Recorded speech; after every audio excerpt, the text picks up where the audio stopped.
Hi, it's Edward, back with another video. Please take a moment to click the thumbs up button below and consider subscribing to the channel. Thank you for your support. Today I read an interesting article on Yahoo Autos, put out by Money Digest and written by Amilcar Rira, titled, "You've Been Warned. Consumer Report Says These Popular SUVs Are Also the Least Reliable." I'll include a link to this article below. I encourage you to check it out. Please understand, these vehicles on this list have been ranked as the least reliable by Consumer Reports and not me.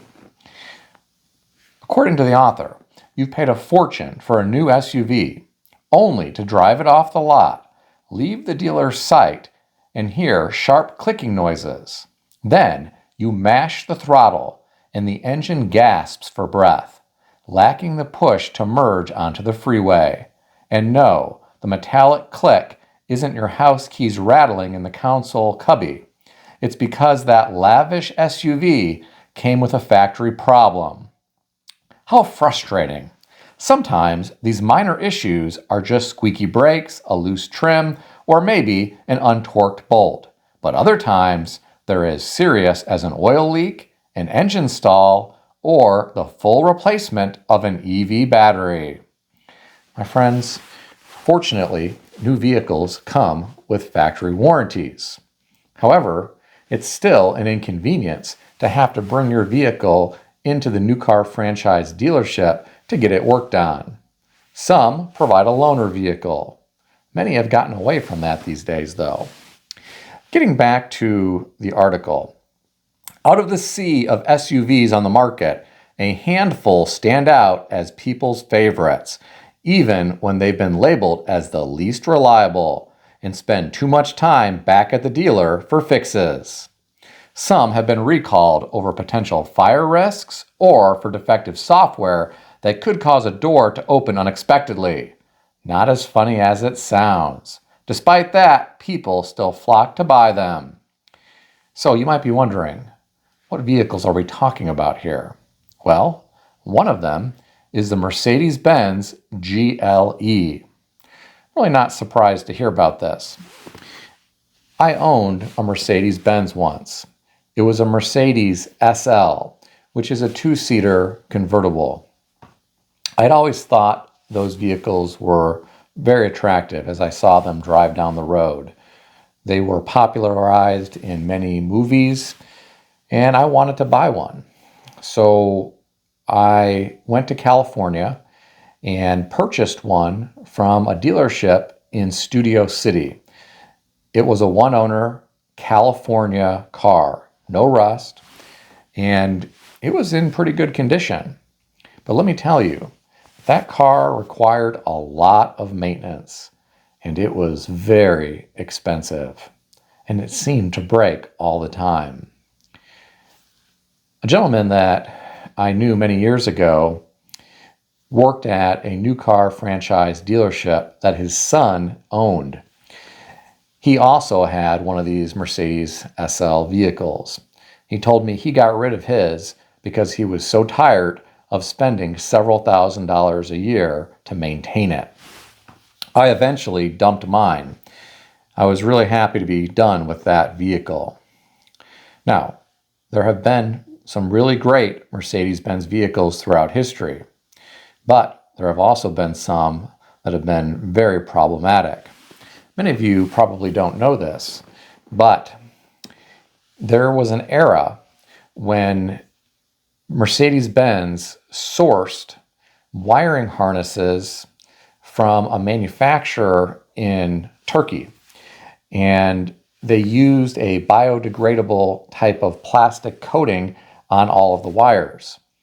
Unfortunately, the heat from the engine compartment caused that plastic coating to break down prematurely, and then you had wires that started arcing against one another.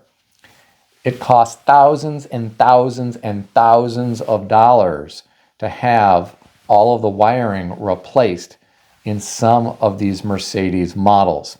This happened from the mid-90s all the way up until the very late 90s. I think they fixed it before the early 2000s. You can read more about it yourself online.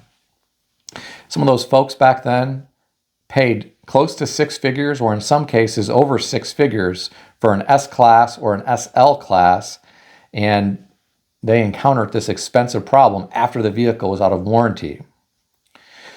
Let's get back to the article. The second vehicle on the list is the Ford Escape Hybrid.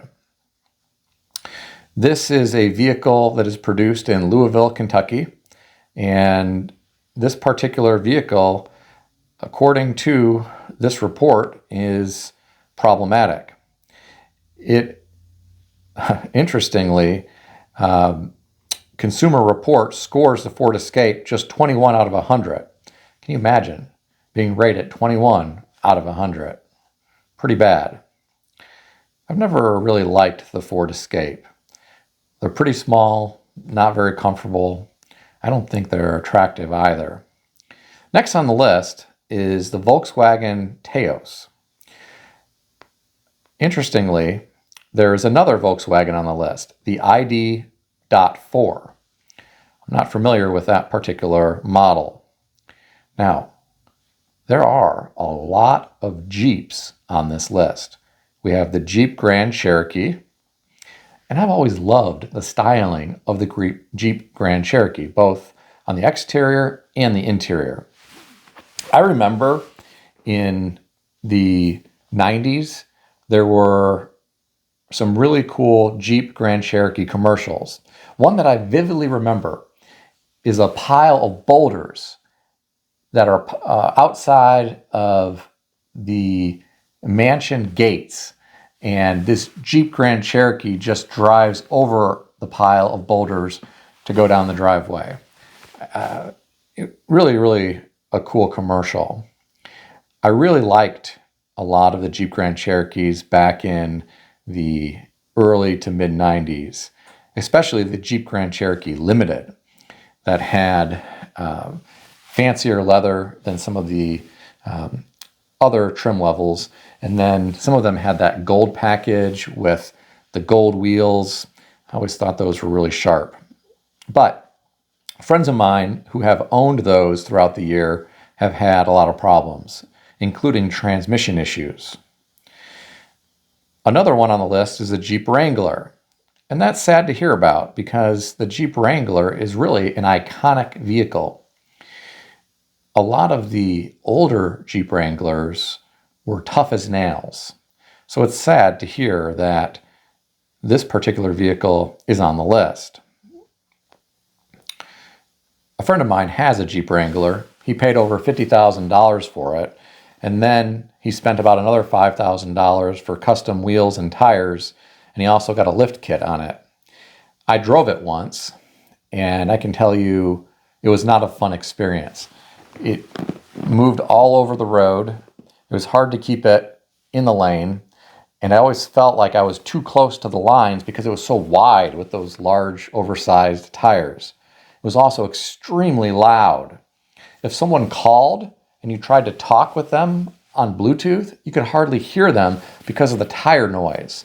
I can't remember if he had 33s or 35s on that Jeep Wrangler, but they were very loud, especially on the highway. After I drove his vehicle, I was so glad to get back in my Toyota Camry. Such a quiet and smooth ride. Another vehicle on the list is the Jeep Compass. I knew someone who had one of those too, and he had a transmission issue, and it didn't have very high mileage. Another vehicle on the list is a Chevrolet Blazer. I'm really surprised to hear about that.